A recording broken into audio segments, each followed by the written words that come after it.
Hello, everyone, and welcome back to this week's episode of Across the Gridiron. I am Matt, and I am once again joined by my friend and yours, Eddie Equo. Eddie, my friend, how are you feeling this week? I'm doing good, Matt. Feeling very good. The off season is always very tricky for content, but guys, we've got a good one today, and we've looked at it, and I'm really excited about what we're going to talk about. I'll try not to talk too much about the Cowboys. He says wearing a Dallas Cowboys jumper. I mean, you said the off season isn't great for content, but we have seen a pretty big signing that's happened this week, which we will talk about. Yes. Um, so, and just for a warning for everybody watching, we are battling some issues here today. We are battling a very poor internet connection on my side. So if I go silent with a daft look on my face, that is why. And I'm also struggling to breathe and to speak because of a cold. So other than that, we are good to go. Eddie, for once, is going to do most of the heavy lifting in this episode. So if he goes on a long rant, this time it's actually deliberate. Um, but look, let's kick things off today. I mean, look, clearly the biggest news story is it's not unexpected, but it has been confirmed now that Aaron Rodgers is going to be lining up in the black and gold of the Pittsburgh Steelers next season. Probably going to be starting QB. This isn't a huge shock. Russell Wilson has left. Russell Wilson, who was starting QB for the Steelers last year, has moved on to the New York Giants. So, Eddie, just plain and simple, didn't work out for Rodgers at Jets. What are your thoughts on this? Is it going to work out for him at the Steelers? Aaron Rodgers. They always say that wide receivers are the divas, but this is where Aaron Rodgers is like, oh my beer, right? Let me just show you what it is. Everywhere that he goes, he wants to attract the limelight. And it's funny because everyone talks about Aaron Rodgers and they say that he's actually one that doesn't like the limelight. But he's doing an incredible job of staying out of it.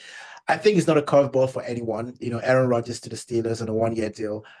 It's been coming all off season. Everyone's been talking about it. Aaron Rodgers going to the Steelers. And at some point, people started having doubts. I mean, I started having doubts. I was like, what did the Steelers do? They didn't draft any quarterback in the high rounds, in the first couple of rounds. And it was clear like there was some kind of handshake that must have happened between Aaron Rodgers and the Steelers. It was like, listen, don't you dare look at any other person. I'm going to be your girlfriend. We're going to get this thing all going. So the Steelers couldn't even look at other quarterbacks or even, bat an eyelid. I mean, I think that what Aaron Rodgers does is that he is still a quarterback that has won the Super Bowl and is still a quarterback that is capable of actually elevating the Steelers. Now, the Steelers have got a very good coach, and you will probably say that, Aaron Rodgers has probably been with his best coach in a while. So maybe that mixture is the recipe for something to happen because the Steelers have kind of been in no man's land for a long time. They've not been contenders. They've not been really rebuilding. They've just been in that funny zone where, they're doing good enough because, as we all know, Mike Tomlin never has a losing record, in the season. So you've got that going. And then you add Aaron Rodgers, to that team, to Mike Tomlin, DK Metcalf going in there. I think it's going to be interesting. I think, a lot of people are probably not talking about the injury as much. So, I mean, clearly Aaron Rodgers sat out most of 2024.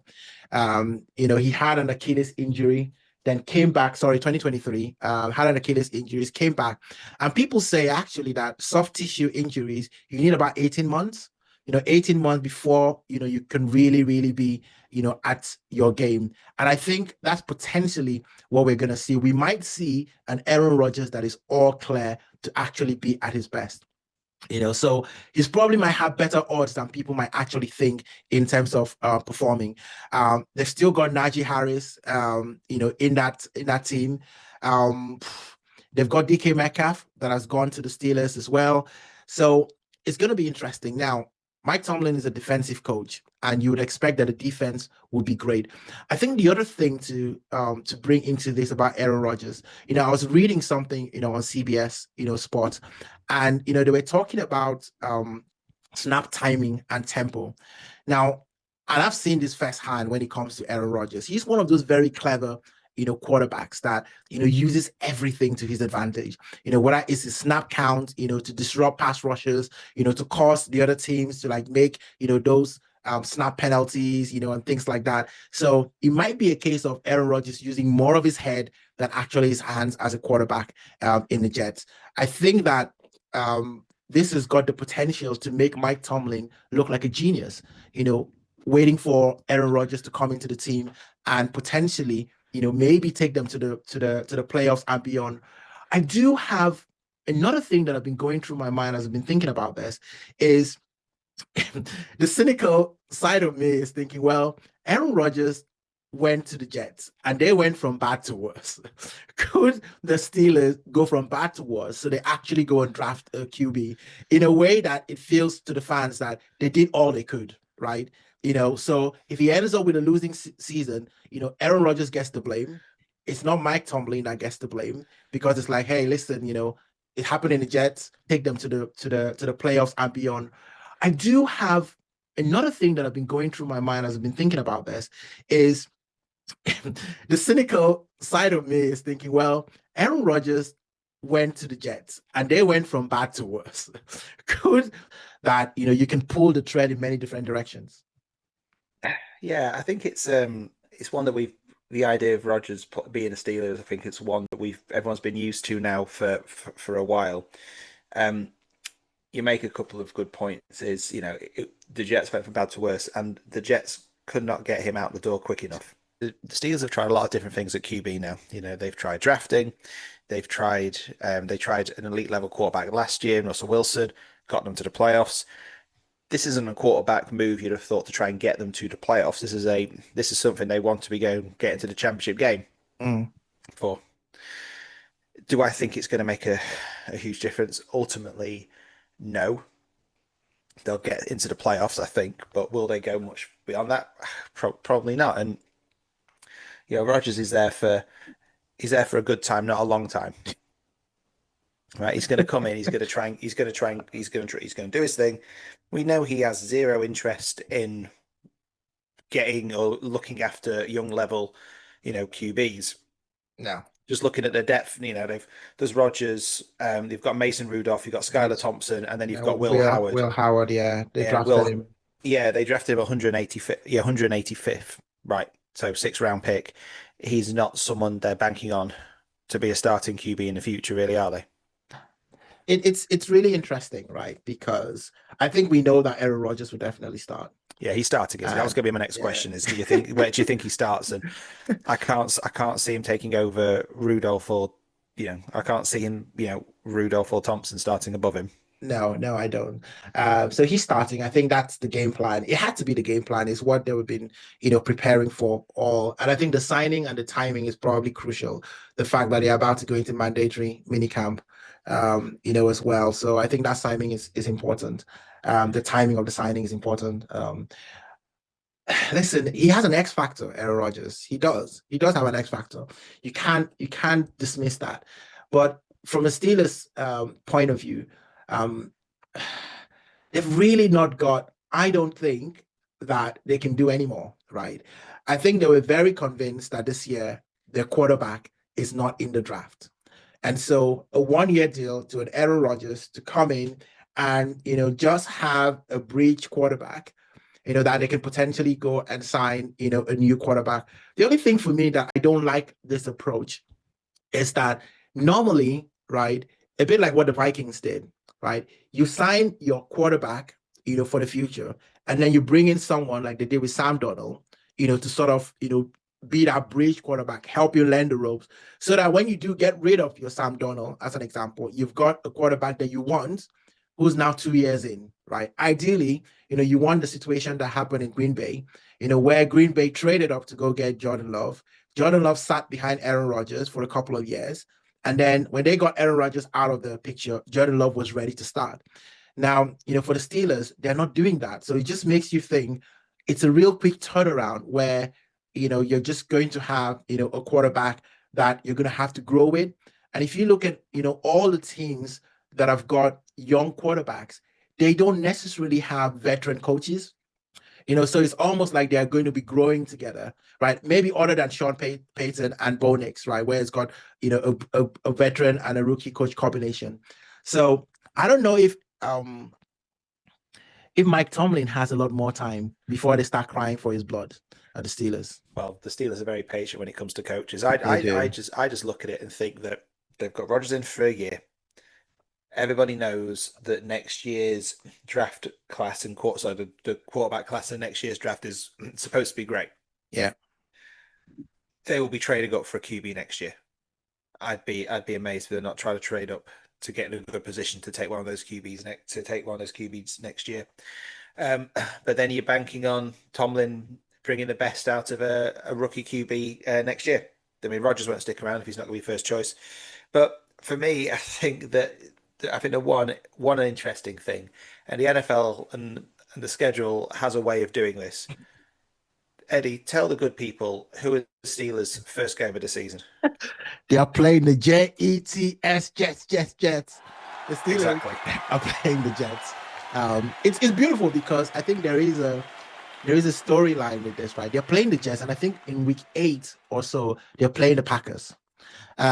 So it's going to be very, very interesting. There's going to be lots of motivation for different teams to want to get one over on Aaron Rodgers. So he's either going to ball out in that first game, and then everyone is going to be looking at the Steelers and like, you guys have absolutely been geniuses, with this. If he balls out, against the Jets, but if he doesn't ball out against the Jets, ooh, I don't know what the narrative would be, because it's a bit like Mbappe in our football. He was in PSG. Real Madrid wins the Champions League. He leaves PSG, goes to Real Madrid. PSG wins the Champions League. And so, But he's still one of the best players in the world. he's still one of the best players. So I think though it's going to be interesting how it develops over the course of the year. Okay, so just to change gears ever so slightly, now I want to look at how do we think this will impact the AFC North as a whole, because obviously it's a big signing. So the AFC North, obviously you've got the Steelers, you've got the Ravens, you've got the Bengals, and the Cleveland Browns are also in there just to make up the numbers. This is now becoming quite a competitive and unpredictable division. How do you think it affects that division as a whole? So the NFC North is very interesting. You've got 3 MVP caliber quarterbacks in that division, right? You got Lamar Jackson, 2-time MVP, 1-time unanimous MVP.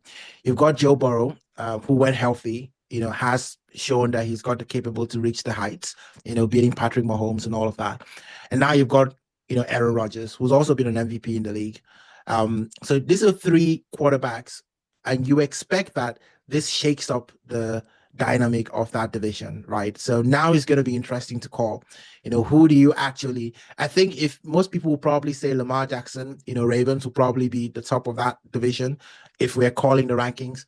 And then really it's a tie between, Joe Burrow and now Aaron Rodgers. Now, the Cincinnati Bengals are one that is very interesting because they don't always like to start the season very well. Usually they leave it late. And you imagine that this is probably one of those seasons where everyone is going to be looking for the wins outside of the division, right? All the teams that they play outside of the division, everyone is wanting to make sure they get their win from there, because the in-division games are going to be very tricky. It's going to go either way. I will be surprised if one team sweeps out the rest of the teams in that division. So in terms of stacking wins, you're going to be looking at who else am I playing, right? Can I get all my wins from there? And then maybe we might be having a situation that we had in the NFC North, last year, where you got 3 teams that are capable of making the playoffs and potentially on records that make the playoffs. Now, the Ravens are very interesting because there have been trade rumors circling around the Ravens about Mark Andrews potentially going to the Jets. But also the Ravens have just paid out money to Rashad Bateman, 3-year contract, 36.75 million extension with 20 million guaranteed. I mean, you don't give those kind of numbers to anyone if you don't actually believe in that player. And he's actually got the stats to prove it. So last season, really exploded. He had 9 touchdowns. That's really, really good. 9 touchdowns is really good, especially, for a wide receiver. And he averaged about 16.8 yards per catch. And he tied the team with 3 40-plus yard touchdowns. Now, that's the kind of deep threat, ability that everybody is looking for. So if Baltimore parts ways with Andrews, I think they can still be productive. You've also got Derrick Henry in that team, and we know how he went, last season. And then you've got Isaiah Likely, who was also very good last season. So they're really, really loading up their offense. But for me, I think the Ravens, it's never been about the offense for me with the Ravens. And I was looking at this, it's always been the defense. And the Ravens have actually given up a lot of points, right, last season. And the one thing that I did actually notice when I was looking into this division a little bit more is that the Ravens are probably one of the worst teams in terms of penalties. They actually gave up quite a lot of penalties last season. Now, if I look at some of the stats around the Ravens, they led the league with 132 penalties and 125 penalties as favorites. That's about 7.4 penalties per game. This was like 29th overall, among the NFL. And I used to think my Dallas Cowboys were bad in terms of giving up Oh no, they are. penalties. They are. They are. Oh, about penalties. Oh, if we just want to say they were bad, right? Yeah, okay. In terms of giving up penalties, the Baltimore's O-line allowed 26 holding calls, and that was nearly double the league average. So, as much as they're loading up on the offense, they need to be thinking about what they're doing in the defense. And then you look at Bengals, right? Bengals, they were one of those teams that were really explosive, right? They had, I think Joe Burrow threw for almost 40 touchdowns last season, if I'm actually correct. Yeah, 43. 43 touchdowns, right? That's ridiculous, right? In any other season, if he made it to the playoffs, you're talking about MVP, right? In terms of that performance. But again, what let them down? Their defense. Their defensive, play, was leaving them down. And this was the reason why they didn't start very well last season. So no, the thing is with Burrow, we know Burrow is clearly one of the elite quarterbacks, not only in the division but in the NFL at all. As you said earlier, you tie him in this little mini division with Rodgers. I'd probably say he's actually now a step above Rodgers. In today's game, as you said, nearly 5,000 yards as an overall offense, 43 touchdown, massively massively let down by the O-line and defense as a whole. The Bengals massively underachieved last season. They should have been a playoff caliber team. yeah. Burrow took responsibility, saying that if he'd have personally played better, they'd be in the playoffs, which I think is talking himself down a little bit. Yeah, after 43 touchdowns. It's good of him to take responsibility, and you want your quarterback to do that. There's so many subplot stories, in the AFC North, because you've got one quarterback who's taking responsibility for his play, and you've got another quarterback in Aaron Rodgers that everyone says never takes responsibility. So I don't know why Hard Knocks is in the East, AFC East. They should have come to the AFC North, because I think there's a lot of drama, to go through in this. But the Bengals, it's now for them, right? They've invested over 550 million, in Chase, in Burrow, and Mixon, right? And at T. Higgins, who they've just paid money to as well. So really, they've put the chips in, as they say. They really have got to take it to the next level. The Bengals, they've got no excuse now. No, definitely not. As I said, it's now or never for them. And yeah, I mean, we could spending some time talking about the Browns, but I think we've talked enough about the Browns. They are probably going to be the also rans in this year's AFC North. We'll be back in part 2.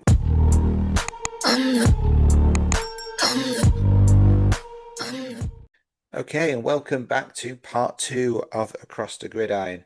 Now, just so everyone's aware, we were planning to do a couple of parts, but because my Wi-Fi has been as productive as a Cleveland Brown QB, we've decided to try and cut it down this week. So we're gonna revisit some of the sections we were planning to do today and maybe do it in sort of next week's episode. But for now, let's just wrap up with a bit of a quick one. So in the news today, Adam Sandler, who you may remember used to be funny back in the 90s, They used to be funny.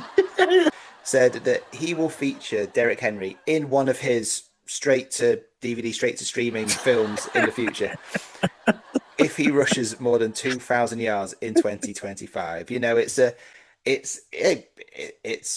a big ask, but if anyone can do it, there's only a couple people in the league who can do it, and Derrick Henry is one of them.